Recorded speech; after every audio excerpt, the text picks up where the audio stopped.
Shall we begin? Adonai, ma Adam v'teda ehu ben enosh v'techashvehu. Adam lehevel dama yamav ketel over v'boki yatzitz v'chalaf le'erev yimolel v'yavesh. Tashev enosh adaka v'tomer shuvu b'nei Adam. These are the words of the psalmist in the Bible saying, "O eternal God, what are we that you have regard for us? What are we that you would even be mindful of us? We are all of us just a breath. Our days a passing shadow. We come and go like grass, which in the morning it shoots up and is renewed, and in the evening of our lives it fades and withers. But God, you cause all of us to return unto dust, saying, Shuvu b'nei Adam, return, O mortal ones. Would that we were wise, would that we understood whither we go from here, for when we die we carry nothing with us, not our glory, not our riches. But God, you say, Shmor tam u're'eh yashar. Mark the wholehearted, behold the upright. Those are the ones who shall find peace." Friends, we gather today to remember a woman who was wholehearted and upright, and she was determined, and she was loving, Freda Karpul. We have something in our sacred scriptures for every moment in our lives, it seems, the happy times and the sad times as well. I will read the 23rd Psalm in Hebrew, and then we can read it together in English as well. Do you have a copy of that one? Yeah. Adonai ro'i lo eksar. Ino desha yarbitzeni. Al meimenu choti nahaleni nafshi yeshuvev. Gan cheni v'magle tzedek l'ma'an shemo. Gam ki elech v'ged salmavet lo irara. Ki ata imadi. Shivtecha mishantecha hema inachamuni. Ta'aroch v'nai shulchan neged sorai. Dishanta v'shemen roshi kosit ravaya. Ach tov v'chesed yurdefuni kol yemei chaya. V'shavti b'veit Adonai la'orach yamim. We read together. It is on the inside of our handouts. The Lord is my shepherd, I shall not want. He maketh me to lie down in green pastures. He leadeth me beside the still waters. He restoreth my soul. He leadeth me in the paths of righteousness for his name's sake. Yea, though I walk through the valley of the shadow of death, I will fear no evil, for thou art with me. Thy rod and thy staff, they comfort me. Thou preparest a table before me in the presence of mine enemies. Thou anointest my head with oil. My cup runneth over. Surely goodness and mercy shall follow me all the days of my life, and I will dwell in the house of the Lord forever.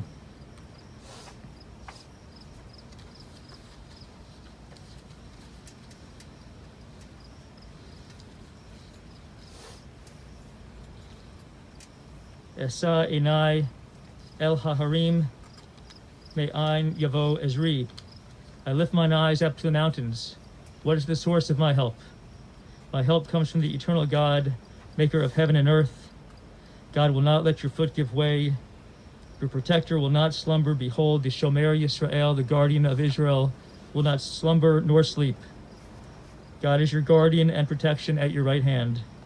May the sun not strike you by day, nor the moon by night. May God guard you from all harm. May God guard your soul, your going out and your coming forth, now and forever.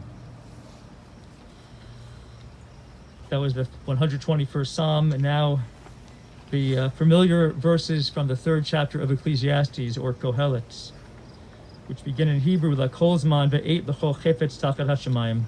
For everything there is a season, a time for every purpose under heaven, a time to be born and a time to die, a time to plant and a time to uproot that which is planted, a time to tear down, a time to build up, a time to weep and a time to laugh, a time to grieve, a time to dance, a time to throw stones and a time to gather stones together, a time to embrace and a time to refrain from our embraces, a time to seek and a time to lose, a time to discard, a time to keep, a time to tear, a time to sow, a time for silence and a time to speak. This is indeed a time for tearing. We will perform the ancient act of kriya, of tearing. Sophie, you're wearing the kriya ribbon So I will say the blessing. It's a one-line blessing which acknowledges God, which is a very common theme in Jewish funeral rituals. Acknowledges God as the judge of truth. We're sort of nudged in that direction, even when it might seem difficult for us to accept that idea. So Sophie, repeat these words after me. Baruch atah Adonai, Baruch atah Adonai, Eloheinu melech haolam, Eloheinu melech haolam, Dayan Dayan ha'emet. Amen. Amen. You said, blessed are you, eternal God, ruler of the universe, the true judge. Now you can tear the ribbon going upwards or to the side. There you go. Good. So it is a time of tearing. It's also an appropriate time for speaking, as the words from Kohelet said. So we'll share words in memory and tribute of Freda Karpul. We're reading these summer months, we read about the Israelites in the desert. And it is honestly, in the wilderness, it's not a pretty scene. We have Israelites who are completely disconsolate. They are afraid, they are weary, they are depressed, and they actually want to go back. They want to go back to Egypt, if you can believe it. A very small minority wanted to forge ahead. The small minority believed in themselves. This is the small minority that was able to envision a better future. Many of them simply wanted to die in the desert. Unbelievable, really. If Freda Karpul had been among the Israelites, and really she was, as we are, among the Israelites, but at that time in the Bible, if she had been among the Israelites, she would have been part of that minority that were the forward marchers, those who kept persevering, those who kept moving forward, even in the midst of enemies, as the Israelites were, even in the midst of a lot of harsh circumstances in the wilderness. She would have gone forward. She was a determined person. And during times of hardship, really during times of tremendous hardship, she summoned enormous strength. She survived, and she thrived. She was born in 1924 in Lithuania to parents Abraham and Sarah, sister to Morris, Yosef, Luba, and Sipora. Her father had been in Germany during World War I. When he returned to Lithuania, he owned a big orchard. They grew produce for a cattle feed. Freda had a happy childhood among her siblings. Her parents were loving parents. She was bright, obviously. She was athletic. She was ambitious. She wanted more. She wanted more than the shtetl life in which she was born. She wanted especially greater learning opportunities. This was a theme for her. She wanted intellectual and creative enrichment, cultural enrichment throughout her life. And so she wanted to be sent away to a high-level Jewish school with highly educated teachers, some from pre-state Israel, to teach. This is not surprising because Lithuania was for centuries a center of Jewish intellectual life. She was one of the few people, one of the few kids who wanted to do this sort of thing, to seek this intellectual challenge, but this is who she was. In the summer of 1941, Germany invaded the Soviet Union. Some of the Jews in Lithuania, including Freda's father, were skeptical about those stories, those horrendous stories they heard about Germany and the Jews. They believed that those reports could have been Soviet propaganda. They, of course, learned otherwise. Before they could evacuate, the Germans forced the men from shtetls in that vicinity into the forests. The pretense was that they would be working there. Of course, that was not ever the intention, and they were shot. This included Abraham, Freda's father. Meanwhile, Yosef, Freda's brother, was in the Soviet army. He was missing in action. He likely died in battle very early on. A very young man, of course. A few months later, they learned of a plan to force the women and children into a camp about 12 kilometers from the shtetl. There was a commander, a Lithuanian, who had been a friend of Abraham, and he gave them information tipping off Sarah. Freda and Luba, sisters, ran. Sarah and Sipora were rounded up, and they were killed. This was really the beginning of flight, these years of fleeing, of seeking refuge for the sisters. It was years of bravery, mortal peril, certainly kindnesses that they experienced to help them survive, and perhaps divine intervention for Freda and Luba. In late summer or maybe early autumn of 1941, a family, a Russian Orthodox family, also acquainted with the Friedmans, took in the sisters. When that became unsafe, the sisters were on the run again. It was winter. They were completely unprepared for winter, obviously. Didn't have the right clothes. They were lost. Luba felt like she was at the end. She wanted to give up. She fell asleep in the cold. Freda saw a light. It was an ambiguous light. She was not sure what it was. It was in the distance, but she awakened her sister, and they headed towards that light, that destination. Wouldn't you know it, a huge, aggressive dog confronted them, but then it very surprisingly retreated. The owner came out and said that if his otherwise vicious dog chose to leave these two young women, girls still really, chose to leave them be, then he too wanted to protect them. Later, Freda became sick with typhus, which of course took the lives of many Jews around that time.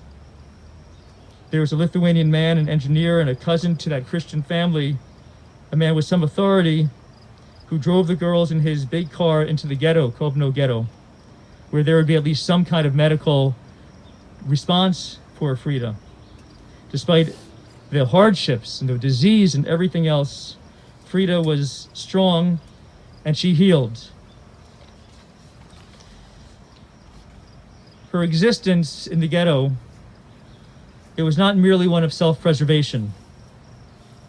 It was in the truest sense embodying, really living out the Jewish mitzvah, the ideal and the commandment of pikuach nefesh, which is saving a life. It was really saving lives.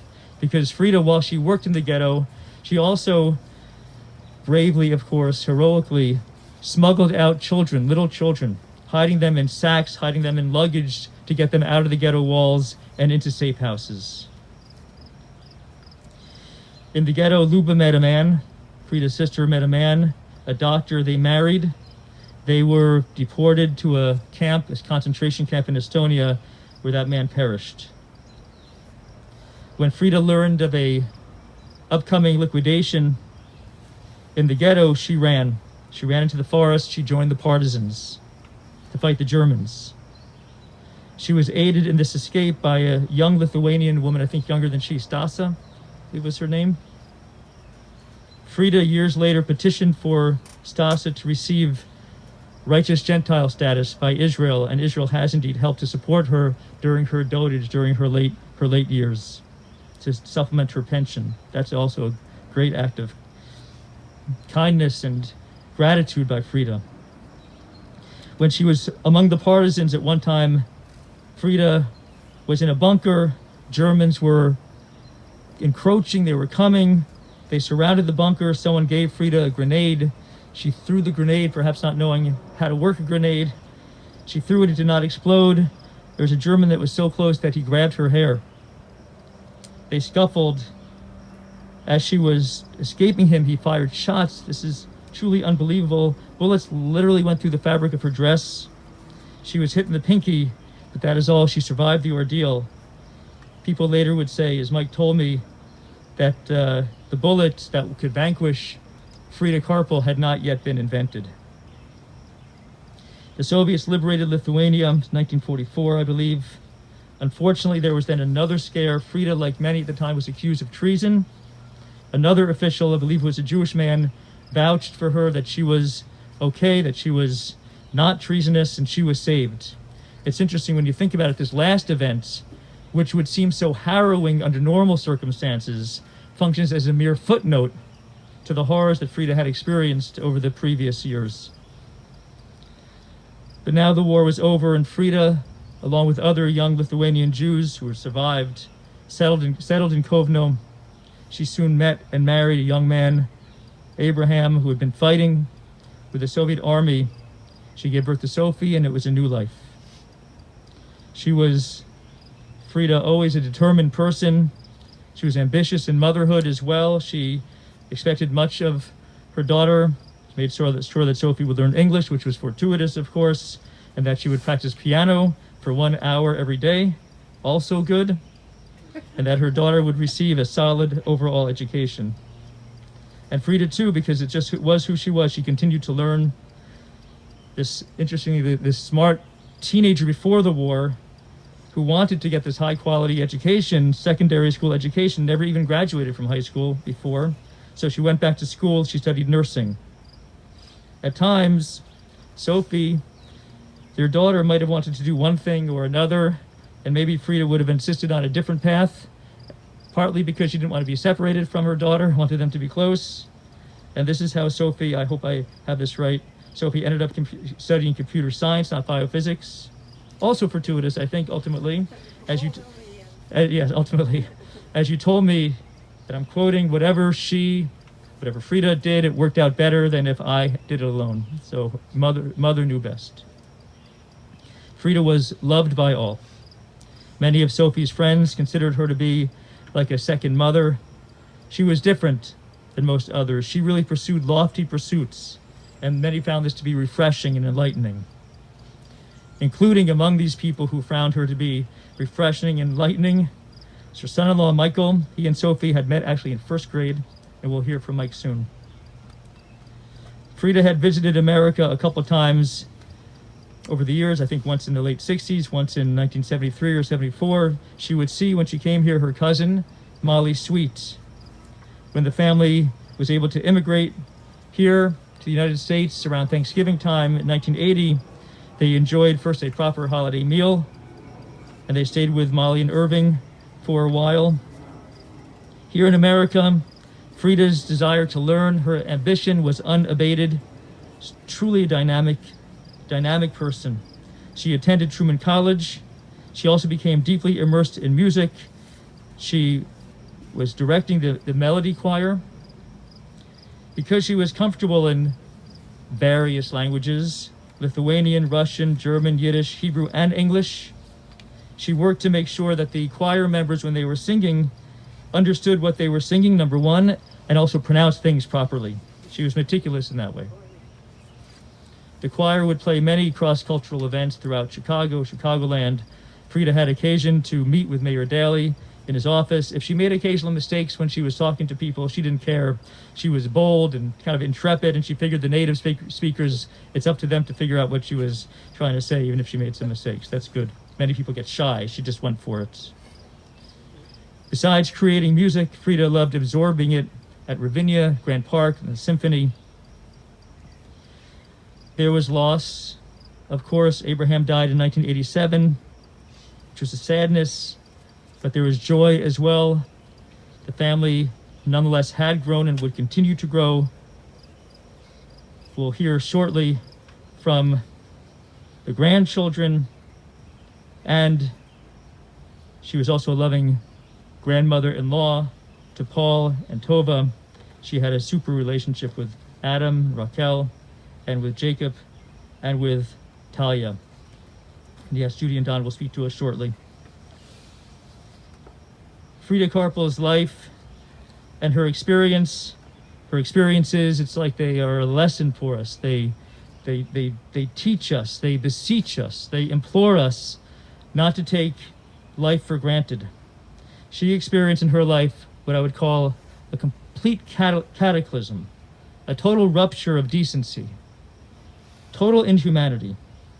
The way she conducted herself during those awful years, it reveals to us something that we must learn from.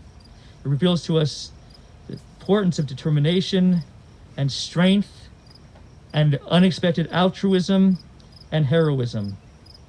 Moreover, the way that she rebuilt her life teaches us hope. Her lifelong desire to fill her days with enriching things, culture, and learning teaches us about the importance of education and learning and what the human spirit can create. And indeed, the family that she created after all of that teaches us about love. May the life and story of Freda Karpul continue to teach us and to inspire us, and may her memory be for a blessing. Zichrona livracha. Amen.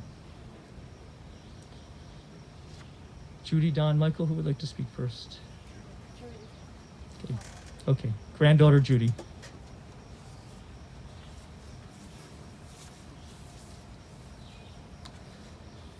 Hello, everyone. Thank you so much for coming out today. Thank you, Rabbi, for the wonderful tribute to my grandma. I think I learned a few things as well. After Freda died, I've spent some time to reflect on some memories together that we've had, and I wanted to share some of those. As Rabbi said, my parents were pretty young when they had me, and they were still in university, so I spent the first few years of my life in Freda's care. She made it clear that she does not want to be called grandma or babushka, because grandmother is an old person who's hunched over and walks with a stick. And she was a beautiful woman in her 40s, definitely not a grandma. To me, she was Frida. I was a sickly kid who didn't eat much. She did anything she could to get me to eat. She would seat me on a windowsill and point to various people in the street. When I opened my mouth in wonderment, she would stick a spoonful of food into it. She would kick my dedushka out of the room and made him sleep on the couch so we can be together. Frida loved to sing, and most of her life had been in a choir. We would change into our night clothes, get in bed, and sing songs. If I had trouble sleeping, she would pat me on my shoulder until I fell asleep. Frida had ways of playing with me which could nowadays result in a call to DCFS. I had a favorite big brown teddy bear. Frida was a nurse, and I wanted to be like her. Because she had syringes at home, she taught me how to give injections to my bear with medicine, which was actually water. We didn't really consider what the water would do to the stuffing, but we didn't care. She also allowed me to use knives at a pretty young age and cut things up in the kitchen with her. When we moved to America, our relationship continued to grow. We took endless walks all over town and to various events. She was always there when I needed someone to talk to. When we lived across the street from each other in Chicago, her home was always open to me when I needed a break from the world. But one day she said, you need to meet a little girl your age who moved upstairs. That's when I met my best friend Judy, who's over there. We've been friends for 40 years.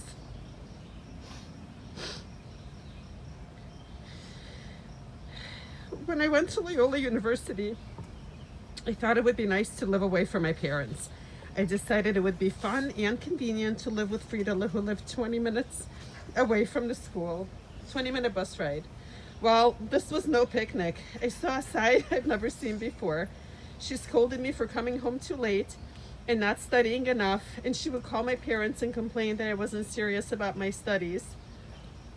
I didn't like it, so I moved out after a semester, but she was right. She was very proud of me when I finally completed my master's degree in social work. I was so fortunate to have Frida in my life. She was my confidant, my cheerleader, my gossip buddy, and my mentor. She taught me so much about being a good person and how to interact and appreciate the world around me. She had an incredible zest for life. She lived her life the way she wanted and guided many others along the way. I will miss her dearly, and I'm so thankful to have had her in my life. Rest in peace, Frida. I love you.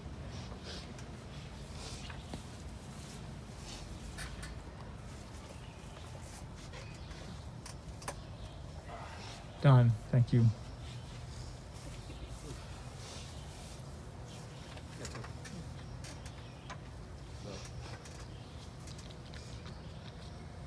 Thank you, Judy. That was beautiful. I'm gonna take this off. Oh, thank you, Rabbi. Thank you, Judy, for the words.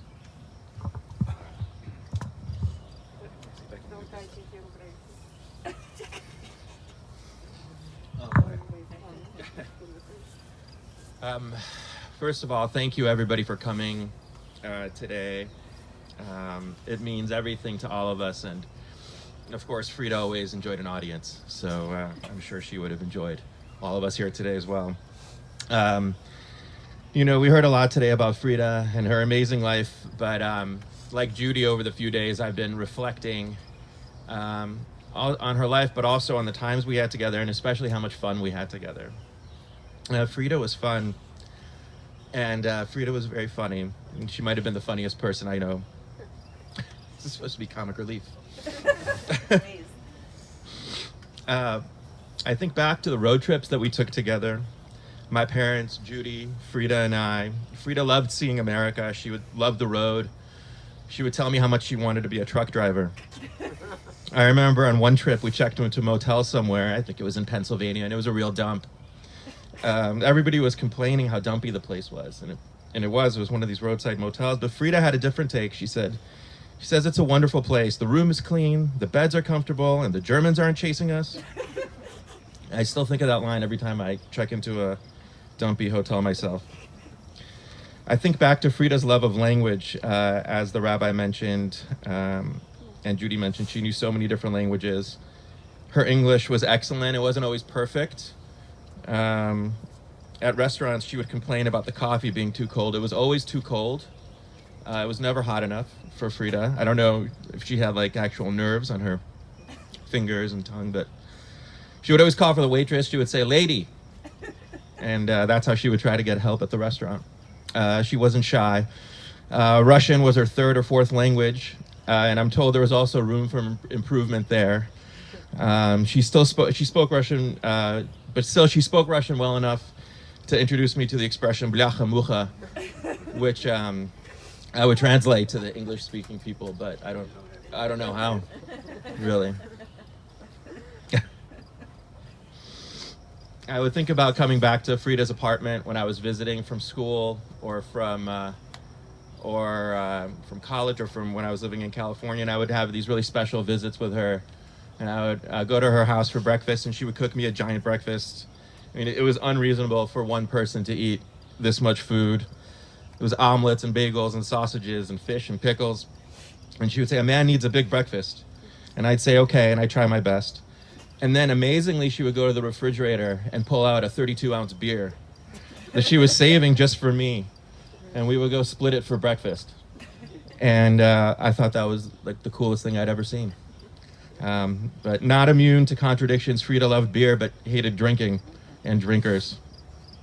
I think back to seeing Freda when she was starting to fade, when she had a harder time recognizing people. When she finally understood who I was, she would always ask me if I remember how she took me to the swimming pool when I was a kid, how much fun we had there, how we would go for walks around the park. When the weather was poor, she would show me how she would do leg lifts on her couch. Even as an elderly woman suffering from dementia, I think she was probably in the best shape of anyone in our family. We're all very proud of Freda, what she went through, how she pushed us to be better people and better family members, better students, better members of our community. She held herself to the highest standard of menschkeit and wanted the same for us, and we all did our best to comply. But I think what I'm most proud of is how she spoiled us with so much love. I'll never forget the bright colors that she splashed onto our lives. We love you, Freda, and we'll always remember you.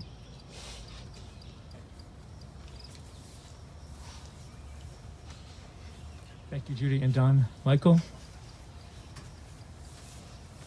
Yeah, thanks again, everybody, for coming. Most of you, if not everybody, knew Freda since we came to the United States. Whatever you heard here, it's truth, and you maybe know more than was told about Freda. She was an exceptional person, which carried many names, friendly and lovely, from Freda, Freidel, Friedke, Fifa, Friedele. Depending who she dealt with, had a name for her, and everything fit her right to the moment. And Judy was absolutely right. She hated to be called grandmother or any, even the great children called her whether Friedele or Fifa, not by the older name as grandmother. We saw from all these speeches that she was a survivor. We say a Holocaust survivor. Yes, she was a Holocaust survivor, but she was a survivor in love. There was nothing that Freda would give up at. She would go through the wall if it's necessary, especially if it's necessary for her children. She was friendly and comfortable with people of all ages, and especially, I mean, our personal friends know very well, especially the guys. I mean, she liked guys, what can I say? I mean, they were best buddies all the time. She loved her children unconditionally, her children and grandchildren, great-grandchildren. That was the most important thing in her life. Life threw a lot of curveballs at her and made her just stronger. She had an expression in Yiddish, which I don't know if you will understand. I'll try to translate it. There's an expression which says, "Midarf hoben ana neue von dem chazerschen Leben," which in translation would mean you should get some pleasure from the chazerschen, which is the crappy life. So you have to find pleasure in everything you do, and try to enjoy every minute of her life. And she defied death. We heard all the stories that she ran from whatever she could run away from, any danger she would be away, and that's what she was. And basically, coming again to another song of the Jewish partisans during the war, there is a song that says, "Du sollst nicht sagen, du gehst dem letzten Weg," which again in translation means, never say it is the end of the road. And that's how she lived her life. There was never an end of the road for Freda. She passed in peace. I was with her when she passed away. And I will always remember that. Rest in peace, Freda. We'll never forget you.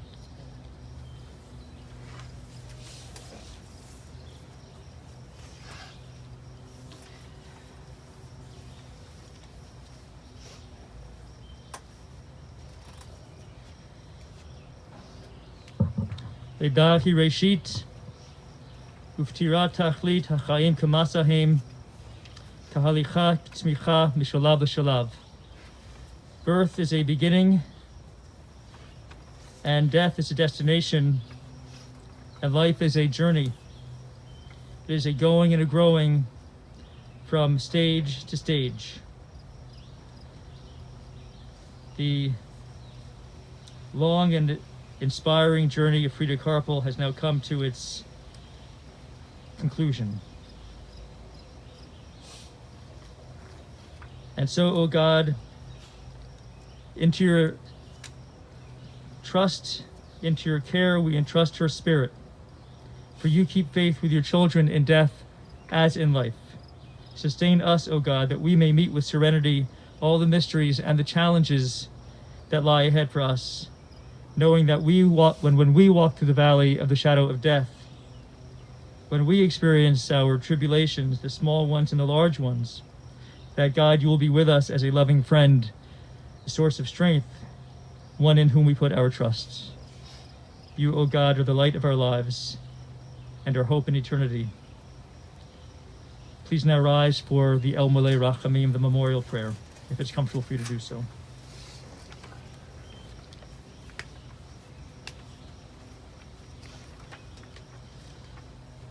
El Malei Rachamim, Shochein Bamromim, Hamitzei Menucha Nechona Tachat Kanfei Hashchina, Im Kedoshim Tohorim, Kezohar Rakia Masirim, Et Nishmat Chedva Bat Abraham Basara Shalcha La'olama, Baal HaRachamim Yasirecha, B'Set Kanafav La'olamim, B'Yitzur B'Yitzur HaChaim Et Nishmata, Adonai Hu Nachalatam, V'Tanuach B'Shalom, Al Mishkaba V'Nomar.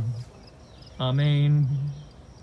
Compassionate God, eternal Spirit of the universe, grant perfect rest in your sheltering presence with the holy and with the pure who glow like the light of the heavens to Freda Karpul, who has entered eternity.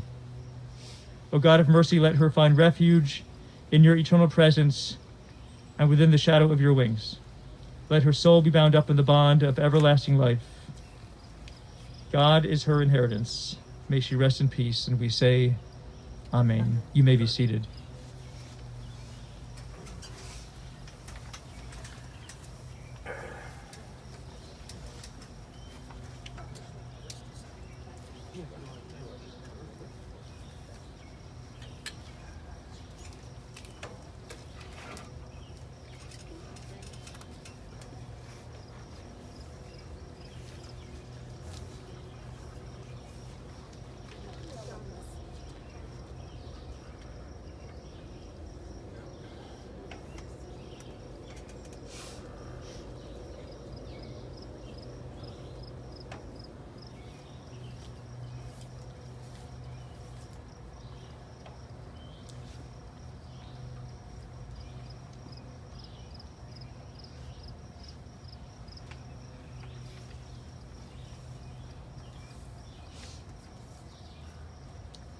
Adonai Natan v'Adonai Lakach, Yehishem Adonai Mevarach. The Lord has given, the Lord has taken away. Blessed be the name of the eternal God.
It is customary to put earth from the land of Israel in the grave of a Jew.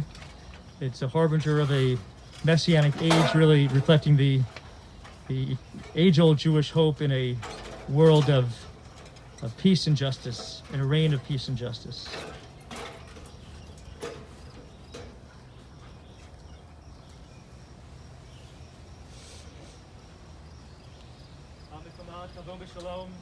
May she come to her eternal home in peace. Amen.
In a moment we'll rise for Mourner's Kaddish, Kaddish Yatom. After that, we'll have an opportunity to put 3 measures of earth into the grave, which is considered to be a final mitzvah for our loved one, although the mitzvah the mitzvah of saying Kaddish will continue at the appropriate times. When you put the earth into the grave, first we have gloves. If you don't have gloves, you should definitely wear that. You take the shovel yourself from the clod of earth, put 3 measurefuls of earth, doesn't matter how big that is, into the grave, and then put the shovel back into the mound of earth for the next person to take it. There's a custom among some to use for, and this is optional, use the backside of the shovel in order to indicate that this is a sacred and a holy act, and not just a mundane act, but something that is both, we do reluctantly, but that is a mitzvah.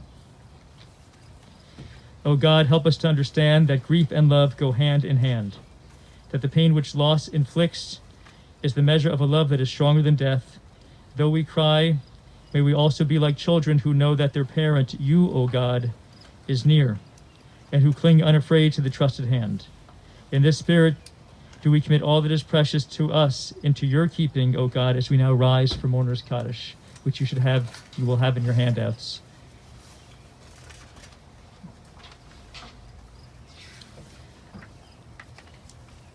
One second. Make sure we have it.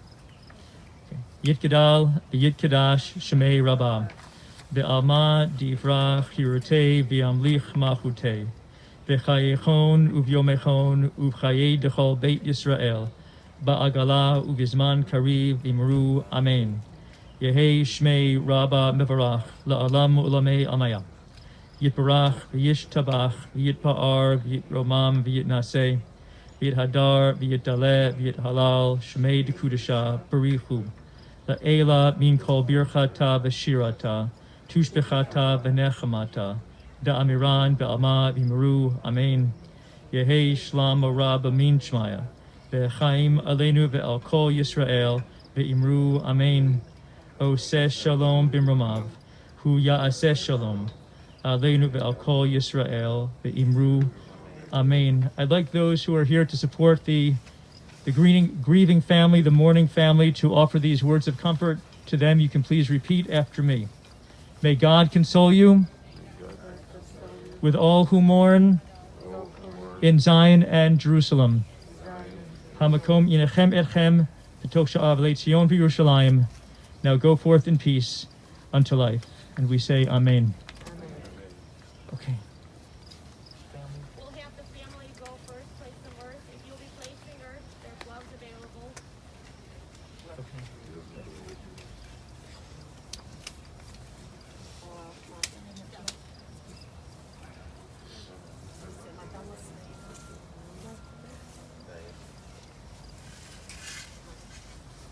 You can clear on to the other side as well, or you can use your hand.